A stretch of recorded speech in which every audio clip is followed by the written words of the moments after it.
We almost need a Trump for climate change. We almost need a Trump for climate change. To reach everyone. Maybe we need a bit more populism, but...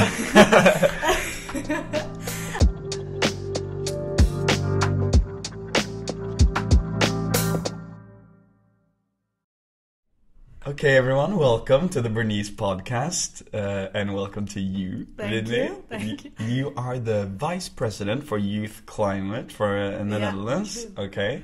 And you just came back from Glasgow, is that correct? I did, yeah, last week. Yeah, and how was that? Oh, mixed feelings about that. It was cool to be there, and it was really nice for meeting other people and networking, but I also got a bit...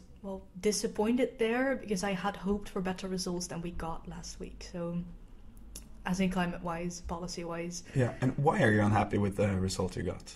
I think yesterday a paper got published about the ending paper. So all presidents assigned for that paper, at which they wrote down all of their ambitions and what they're going to do. But if we look at it, it's not enough. It's really too low. Climate will really not much improve with this, as in we signed the Paris Agreement we only want to rise for 1.5 degrees. With these policies we're not even making 2. No. So yes, we're disappointed with that and we hoped for more, but to be honest I'm not really surprised. No, Greta Thunberg tweeted, blah, blah, blah, she said. Exactly. That was what, for me, it felt like. With the activists, it was really good, really nice, the pressure was on. But then, in the actual meeting hall, with all of the presidents and all of the head of states, I felt like this was just more of a formality, just meeting, because it is a big topic, a hot topic, climate change. But, I think for me, it felt more like, yes, it needs to be done. And the people there speaking didn't actually want to change. They're only there for image, because they had to speak there and they had to stand. They had to gain the podium, the stage. But I didn't feel like they were actually there for the climate. No. They were more there for, friends, making friends and doing the actual trade and the economics behind the climate change, and I did not approve of that. No, yeah, think about that. The people that we should and we are entrusting the biggest crisis we have seen in many years to people who fly private jets to COP26. That's insane. Like the day before they were in Rome and the day after they were in Glasgow for the conference. Like, yeah, sure. How did you get there? By train? No. No, they did not. So yeah, that's really it's weird and it's also not fair. And then they expect us. They criticize us for moving there by train or by boat, and I was like, yeah, but what did you do? Like, we are the activists, we try to go there as sustainable as possible, and then you come with your private jets, as you said, no double standards there, my sir. No. And what was, since you are the Vice President for Youth for Climate here in the Netherlands, what is your goal? What's the organization's goal, and what work did you do in COP26 for people who wonder? Yeah, our work in general for Youth for Climate, we have a few goals which we want to achieve, and one is meat. We want a meat tax to make it more expensive and less attractive for people to buy meat. Also, then with a minus tax or even no tax on fruit and vegetables, as to make it equal, so that nobody has to disadvantage more than the others. We want, as a second goal, more focus on sustainable fashion, like second-hand thrift stores, no fast fashion. And we're also heavy on transport, so no planes, or at least tax the fuel which goes into the planes. There is no tax on that. That's really insane. Ridiculous. Yes, it's ridiculous. So these are a few of our main goals. And in COP26, we focus with a group, also with other organizations, on the meat part. So you do collaborate with the other organizations? Yes, we did. How amazing. Yes, we did. And we did a protest together on a meat tax. We won the meat tax. So that was our main focus. We gained media attention for that, so that's good. We spoke to many people already inside the movement in the meetups, but also but outside. We spoke to people from the United Nations or the European Union, and we hope to give them our message across. Seeing the results, they did not internalize it entirely, but that was our main focus, and we hope at least have spread more attention on that that topic on the meetups. That was our Glasgow goal. Yeah, and goals were maybe not sufficiently achieved. But how, if we could say, because a difficult question people pose is, how can we reach a change? How can we change quickly enough? Because it goes too slow, and everyone who has read the numbers, read the facts, all the scientists are saying the same. Like, we're not even reaching halfway there. No. So if we could give them any examples, how can we bring about change in order to be able to create a renewable energy society and sustainable society? That's a really good question, and we have been thinking about that too. And a lot of us really get, I would say almost depressed. Well, they get disappointed and they get motivated for being an activist on that, because indeed it's going way too slow, and politics are not really trying their best to actually listen to us. But our main message is to not get demotivated, and we just try to keep on going, because if we do not, then nothing is going to change. And for now, we need to look not only negatively but also positively on what is being achieved. And yes, we want it faster, and I think the only thing we can do is just really stuck on being an activist and stuck on actually being out there in the open and expressing what do you feel like and what do you think is needed. And that is what I'm doing. I'm on the streets. Every climate protest, we organize them ourselves. So that, I think, is needed. But also from more of a government perspective, we should address the climate change crisis as the crisis which it is. Because, for example, with Corona, measures really got sincere and really got heavy at once. I think that's needed for climate too, because this is actually in the long term more devastating than the Corona crisis in some way. And I think it's not being treated as such. And that's something we really need to change, the mindsets of people.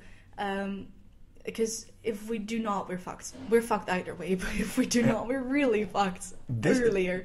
This is an interesting point, because Corona made governments to take away a human right to walk around. They could apply strict measures because life was in danger. Exactly. And life is in danger with climate change. Maybe me with a naked eye right now can't see it happening. But it is happening. Just not in our countries yet. But the devastation that will occur if this continues is much further than what Corona. Exactly. And we have actually already seen it this year. Like, you had the floods in Limburg, the Netherlands, and mainly in Belgium and Germany. That's really close. And they were happened because of climate change. Yeah. Like, the weather is getting more extreme, and that's a result of climate change. So it's really getting closer. But indeed, it might be not as close to you as people living in the south or people living in extremely dangerous situations. But it is getting closer, and that needs to be seen as regarded, well, much faster right now, because we are really in a difficult situation. And that's why we need to treat it as a crisis. Yeah, and that's what they're not doing. No, it's not not what they're not doing. Like, definitely not. And interesting is that I didn't think you were going to mention it with the meat. But that was an interesting take on it, to higher the price. Yes. Almost as a luxurious product. Because what I've read is that we are mostly talking about oil, and transport is the main factors they're going to change. Exactly. And then if you look at just how much agriculture, food production, and soil depletion affects climate change and CO2 emissions, it's intense. Like just changing our daily behavior of eating and less meat would maybe be one of the biggest changes, give the biggest effect. Yes, it does. Recently I turned vegan. I have been a vegetarian for about 3 years now, I do not miss meat at all. I do understand you really like it, and it's not bad to eat meat once in a while, but it's really good to lessen it. And for me, I feel better, so I tried, well, why not turn vegan then, to get rid of all of the animal-based products? So yeah, it is more difficult, to have to agree, but I feel good. I make sure I get all of the essential vitamins, etc. So that's good. And only with being like one vegan meal a day, you save so many CO2 emissions, and that's what we need to be doing, like reducing your own emissions, but also like to be seen on the individual level, but also from countries wise. So for example, the aviation. But yeah, looking at the meat industries, yes, oh my god, that's one of the most it's one of the most one of the sectors that has the most emissions. So let's say it that way. Yeah. Because yeah, if we look at the Netherlands only, I am from the Netherlands. I have been looking into this. What I hear a lot at protests is, well, the Netherlands is so small. If we change, we're not going to make much of a difference. But we are, if you look at statistics, we are the number 2 on all countries on the earth exporting meat products. Well, yes, we can make a difference by lowering that. So I think it's insane to not change yourself or the system as a whole by being an activist, and that's what I do. And then the difficult job of a politician. So the main job of a politician, if you put it vaguely, is to be liked. You know, you want to be in office, you want to be elected. Yeah, charisma. Yeah, and it's difficult.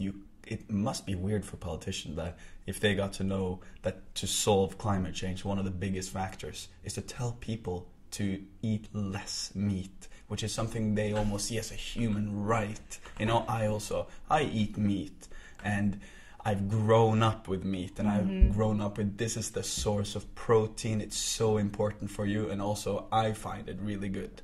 And even for me, sometimes it was difficult to hear how much of an impact meat has. And how can you market this to the people? You know, you go into their daily lives. It's a difficult... Yes, it is a difficult job. And especially for a politician, because it feels so personal. And maybe as a politician, or people, maybe as an individual, you don't want politicians invading in your personal life, and I get that. And indeed, that has to do with the liking, with your image as a politician. But it needs to be done, and I think you see it happening at some parties which focus really on climate change, which is good. And maybe because it's so difficult for politics to address this, media needs to take their share too. For example, address it more, give more space to food industries like green organizations, like vegetarian meat companies, something like that, Pro-Veg, Vivera in the Netherlands. These kind of companies, and their politicians or the government could take a slightly invisible role. They could, for example, which we have seen in Amsterdam, ban advertisements on really like bad climate change wise products or organizations, like plane tickets or something. And that's something quite invisible to the public that the government could do. I don't think it should be invisible. I think it should be really transparent what the government is doing, and really close to like our social lives, our daily lives. But that's something which could work and which wouldn't affect their image too much. But that's something that the politics need to discuss. But well, there should be someone like putting it on their agendas. Yeah. But what if for example, I talked to my mother and my father, and they saw COP26. Oh, how great. Did you see this, Torstein? They're talking about it, they're doing something about it. And I used a couple of minutes to explain to them that this was not a sufficient result for COP26, especially with India and China at the end changed from phase out of coal and fossil fuels to phase down. So to not completely eradicate it, but just to phase down. But then how I feel like if politicians would say, they would speak openly, and I feel like people trust in many countries here, I say, in many states, then we trust the politicians and that they are taking decisions for us. But they're not really talking a lot about it. They're not showing to these cruel numbers that scientists have figured out. Like, the numbers are there, the facts are there for us to be scared, and the facts are there for us to make action. Exactly. But it's not being spoken about even, almost. No, it's difficult because those results get only published in professional reports or something like that. And it will be in the news, but it won't reach everyone. A limited number of people would watch the news or read it on their phones. And that's something we need to, address, and we need to look at, because we need to reach more people in order to gain more attention to it, and to gain actually people getting motivated to change, or getting motivated to make the government. We almost need a Trump for climate change. We almost need a Trump for climate change. To reach everyone. To reach everyone. Maybe we need a bit more populism, but I don't know. But I think that to care about climate change and to be very active about it is, by many people, can be seen as an elitist thing. Oh, it's the young people, they think they know better, and it just doesn't reach out. It's like it's just a confrontation they don't want to take. Mm-hmm. Yeah, you can actually see differences between generations, yes. I think our generation has, statistically speaking, a higher percentage of people actually being activists on this topic. But I don't want to rule out people from other generations who are really doing a good job and maybe are less visible or less prone to this. But I think we really should focus on the younger generations too, because we are the ones who are going to we're going to feel the effects of climate change on our daily lives, because we are going to live here longest, I hope. So yes, you can see differences between generations, but I think that shouldn't be a thing. That's what I think. I think everyone should care about the climate, about the planet we live on. But from what I hear, yes, indeed, I think... Because people are not enough. No, they're not. No. And I think what I see is that the younger generations, they do. Most of us do, I hope. Maybe that's my social bubble, but a lot of us do feel the need to actually do something about this topic. Yeah. And I believe so. I hope to be an optimist about the topic. And there's a question here from one of the followers of the Bernese magazine. Cool. What can a normal individual, a shy person like me, he said, what can a small individual do? Oh, that's a good question. For example, adjusting your eating schedule. Like what I did, I turned vegan. You don't have to be vegan to be good, but you could try out eating less meat. You could try out eating less animal products. That could really make a difference. You save so much water and so much emissions on that. But also looking at fashion, go to thrift stores, go to second-hand platforms like Vinted or something, and buy your clothes second-hand. Also saves a lot of water. But also small things like try to take public transportation more, or get your bike, or walking. Sorry, you're walking. These are really small things. They might seem small, but they really make a difference. For example, buy a reusable water bottle.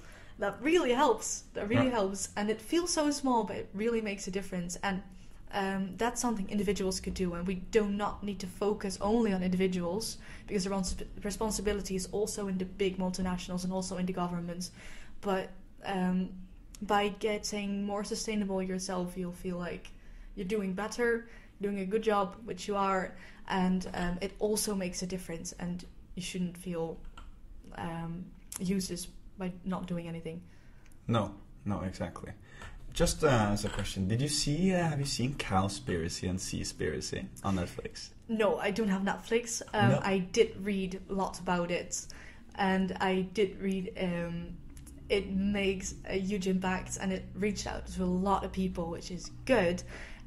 So I love the fact it's being there. I had no means to watch it myself. I love the fact it's there, and that many people now get actually informed better about the topic and also motivated to maybe change something in their own daily lives. And for example, it showed the fish industry, which is insane, this is not good, and we're talking more about meat than about fish, but fish is also something we need to reduce on like big time. And I think that's Seaspiracy addresses that really good. So I'm really positive about those documentaries, yeah. Because there were, I read some about, apparently I saw them both. Apparently there were some wrong facts about it. And we have to talk David Attenborough as well. What a spirit. But what I'm going to say is that this is a genius way of reaching out to people. Exactly. You know, Netflix is the most watched, I think. At least, I think, even by elders now. And also the founders of Netflix are quite climate engaged. And it's really good. And these are techniques that doesn't come from the government, but in way an everyday a normal person can be informed about what's actually going on. Because you maybe eat fish 2 times a week and you eat meat maybe 3-4 times a week and you feel like you're fine. And then you see if everyone does this, how much meat and fish needs to be actually produced or to be fished or to be... And that's when we get up in the numbers. Yes, and that's ridiculous. And I think that's what's really smart what Netflix did, was using the pop culture to address this big crisis, which is... and I hope it gets people better informed to actually get it on the agendas of the government too, because that's where change is going to be made. But indeed, by making use of the pop culture, you can reach out to so many more people than the government itself does. So you really get this big group of wanting to get change, or at least being fine with changes being made. So that is what Netflix really smartly used here, or what David Attenborough saw and envisioned. So yes, really fond of that. Yeah, and with David Attenborough, because we're not only talking about fossil fuels or we're talking about food, we're also talking about, I think, the highest extinction rate. Like, it's almost as the biodiversity on this earth, like if you compare it to 100, 200 years ago, it has it's decreasing rapidly. Yes, that's something I'm really not a fan of, and it's something we as Youth for Climate do not really want to be focusing on as professionally wise, because it's really a difficult topic, and it's really an expertise which is really difficult and it's really tricky to really focus on as a youth climate group. But I think it's a really important topic which needs to be discussed, because we need animal groups for our life cycle, and when at the rate it's getting this extinct right now, we're not going to be good in like 100 years. So topic which really needs to be discussed thoroughly in politics with the experts. And that's something we need to be doing, like with every topic regarding climate change. We need the experts on the tables, like on discussion tables, at discussion tables, because what we saw with Corona, there was a really tight connection between the government and advice groups, doctors, and we do not see that with climate change, as if climate change is now a political topic and not a professional or expertise topic, which is also is, as if people can now say, well, yeah, I don't believe it's true, so get on the other side of the political spectrum. Like, I don't think that we could actually be doing that still in 2021. Yeah, that's really difficult. I want the professionalists on the table, on the discussion table with the politicians, with the policymakers. That's really important right now. Yeah, and especially because politicians, they know what they're doing, and they're elected, and many of them have been in this business for many, many years. But what politics is about bringing information and perspective from all types of groups. And when coming to each individual topic, you need specific experts, you need specific people that work on this, that have dedicated their life to it. And it can't be, the decisions can't be made by people who don't really know how to solve it. And I understand that they don't know, but that's why you have experts to listen to. I don't know how to build a rocket, but a rocket scientist do. Exactly. Yeah. Exactly, and they should listen to you, the policymakers, because yes, that's exactly what's being needed. For example, when we're looking at education, and education boards are really important for the government, but looking at climate change, then they are doing it themselves. Research papers are being published, good, we'll look at them, or maybe we'll ignore them if they're not in our favor. So that's I don't like that, that's unfair, and we could actually really change that so easily by actually putting the researchers on the table. And yeah, that's my message now. Yeah, it's a vicious cycle. Almost as the paper comes in, it's too complicated. Oh no, but we can't give this to the people. Like, the people will not accept this, so just slide it away. Exactly, as if they're wanting to keep their voters like really happy, and that we're doing a good job as a party, and life will be really easy. Just keep voting on us. That's unfair to either your voters, but also the people who do not vote on you. But as you are in government, you also have to represent them. So it's a difficult discussion. I don't like the fact it's being done this way. Yeah, they are in a dilemma, and I don't know how this can be changed. But what is for the future? Have you in Youth for Climate? What's the next steps after COP26? Of course, it was a major event for you. It was a major event for all of us. After the results, please, the effects of it are. You said it was not sufficient enough. What does Youth for Climate strive for forwards? Well, the chairman of the COP26 himself, he said, we want more representation of the youth. I think that is exactly what's needed to be done. He did not do it really thoroughly, as he said. I don't think he did it well enough, but I really think that could make a difference. Also on locally, regional, also national and international level, getting the youth involved in the policy making and actually taking them seriously could make a difference and make a change. And that's what we strive for. So we want to be on the discussions. We want to be near policy making. We want to be involved, and we hope that way we could get our message across, and actually not only the message, but also we want them to internalize our message, to actually adapt their system to our changes. So that's something that we strive for. And because they say that we listen to the young, we will climate is an important issue, but it's a lot of talk the talk, walk the walk. They just it's just talk, and then there's really no action. So interesting would be to internalize the message and let you be there. Of course, democracy about the people, power to the people everyone is with, and to include you would be a pretty a good idea. Yes, exactly. It's about us, so why not include us? And what I hear a lot when I'm at meetings or when I'm at debates, that but the youth, they're not specialized enough, or I am sometimes called the climate kiddo. And I'm not a climate kiddo. I'm 18 years old. Yes, I'm young, but that doesn't mean I have a good opinion or a good knowledge about the topic. And I don't need to be an expert, but I do know what's good for me and my future, and that's why I should be taken seriously and not the climate kiddo. I was not fond of that title, and I've heard it several times. No, and it says a little bit about the attitude they have towards you. Yes, as if I'm worth less because I might not have a good job or a steady income yet. But I feel like that shouldn't be an issue in the climate crisis. In the climate treats everyone equally, so why don't you treat me as such?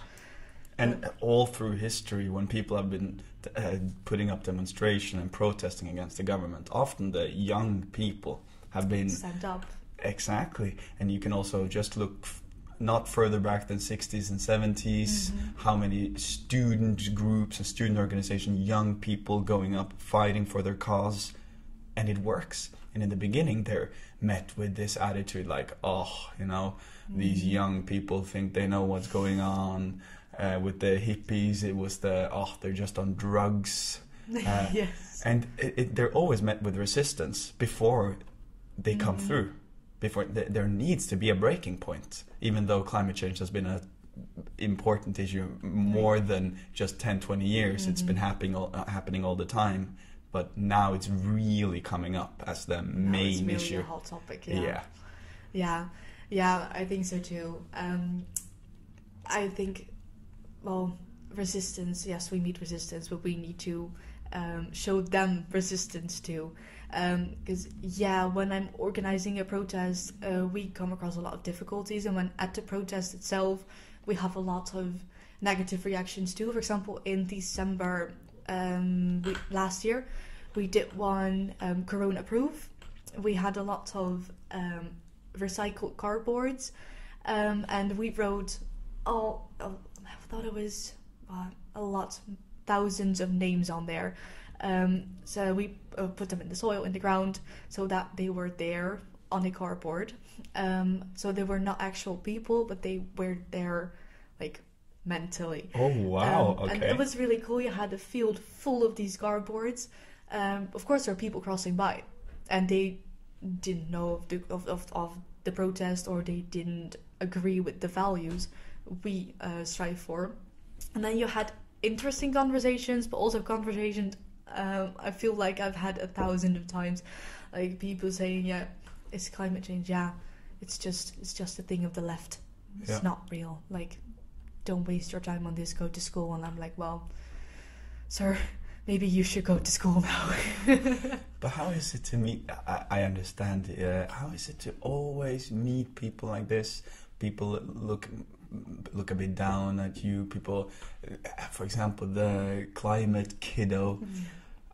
It's about keeping the motivation up, as you said. To not be too let down about politicians not listening to you, not be too let down about COP26 did. As Greta Thunberg, she said that usually they say that everything is done in the halls of politicians, talking to each other. With climate change, everything is done on the outside. It's by the small activist groups. It's by the people that not are in power. And it's so important that these people just keep going and keep going for us, It's for us they're doing it. It's not for themselves. It's not for the left. It's not that only the left will lose on this. Exactly. And it's really frustrating that not everyone approves of it, because it's not just for myself, but I think we need to keep going. And it's really easy if you're in this society. It's not even a community. It's a society of people who agree with us. Like, it's many people believing that change is needed now. If we just rely on them and rely on those and get help from them, and to really feel like you and your activism is accepted, that really helps a lot. Because yes, everyone gets frustrated a lot, and me myself too, but then while speaking to them, I know what I'm doing it for. Myself, yes, it's egoistically too, because yes, I need a future too, I want a future too, but it's mainly do it for the greater good. So why should they be even like critically on me, because I am doing it for them too in some way. So I like the fact they're critical, but I don't like the fact they're not open for other opinions, and that's why I meet a lot. And just climate change can often turn into, there's a lot of negative things, and there's a lot of bad decisions, not decisions taken. But if we can talk about something positive, what are good decisions that that has been taken, and maybe some solutions that already have been put in place? Well, look at the COP, for example. Recently there has been made a publication about many people, many countries going fossil free, or fossil emissions, fossil fuel use down. That's at least an improvement. The Netherlands at first did not want to join. They did not join after Mark Rutte, our president, said at a COP, we need action now. No talk, no blah blah blah, but we need action. And then 2 days after, the report came out and that we are not actually joining the fossil-free movement. So a lot of resistance, a lot of critical comments, and actual hate from the climate movement and just actually individuals, or not even the climate action activist movement. So now we are joining the fossil-free movement and that's something really good. I used to strike together with Fossil Free, the Netherlands, Fossielvrij. We wanted to get this pension funding out of the fossil industry because they were putting their money in fossil fuels, which is not the future. And we had this court case. We won. And now they are actually out of fossil fuels, or getting themselves out of fossil fuels. So there are improvements, there are positive fields, and just focus on those for me, for the activists, and then I get the energy and the motivation to go on and reach more of these wins. Yeah, because I think when we talk about decisions being done and what's needed to do, one occurring problem, at least in my mind, is that money is a big problem, because I think money controls a lot of the world and controls a lot of decisions. And I think a big question for many politicians, even people who are the green parties, think like this, that how can we make renewable energy, how can we be sustainable, and kind of almost become more separated from this economical model of how the world functions. How can we still have good lives? We can afford our basic needs, and we can still have this good life. As people are saying, we're living the best lives ever. You know, as if it got restricted by being sustainable. Yeah, but that's the question: how can we separate ourselves? So being a climate activist or promoting climate change, doing solutions, is also beneficial for the economy. Yes, that's what's really, really important, because what we see right now, climate change gets projected as the opposite, the polar opposite of economics. I think that's something that's really not the case. Like, it should go hand in hand, because with climate change, with keeping that in mind, with sustainable options and getting that implemented in your economy will boost. And you have to do it either way, now or later, and do it now, because now you'll profit the most, and you'll profit either way by doing it. So it's not it's not an opposite, it's actually equals. It's something that relates to each other, and which could be really, really beneficial for you and your country, and for the entire world in that matter. If you get sustainable now, I think that's really, really important. So get away of the stigmas. Don't really listen to the status quo in this, because really it's not an opposite. Economics will boost if you are sustainable as a country. So yeah. Thank you so much, Winnie, for coming, and follow Youth for Climate Netherlands online. Really do, yeah. And also hope you guys enjoyed the podcast, and thank you very much for listening. Thank you too. Thanks for the platform.